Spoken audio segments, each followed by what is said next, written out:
ஏய் எந்திரா வாடா வாடா ஆமா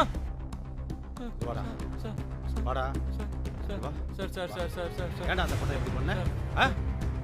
சார் இல்லை சார் நான் பண்ணல சார் சார் அந்த பொண்ணு தான் சார் தற்கொலை பண்ணிக்கிச்சு. தற்கொலை பண்ணிருச்சா மூச்சம் பாரு நான் அடிக்கிற அடியில எலும்பெல்லாம் முடிச்சு விடுவேன் சொல்றா சொல்றா நல்ல ஏய் சார் சார் சார் சார் நான் தான் சார் பண்ணேன் பொறிக்கு பொறிக்கு வாடா வாடா ஏய் நீ வா சார் சார் சார் சார் வாடா நான் தெரியாம பண்ணிட்டேன் sir sir sir sir sir sir நான் தெரியாம பண்ணிட்டேன் சார் வா சார் சார் வாடா சார் சார் ஏறு ஏய் ஏறு மூஞ்சம் சார் தற்கொலைன்னு லைவ்ல கொடுத்துட்டோம். எதை வச்சு இதை கொலைன்னு நீங்க முடிவு பண்ணீங்க சார்? நான் இப்ப எதையும்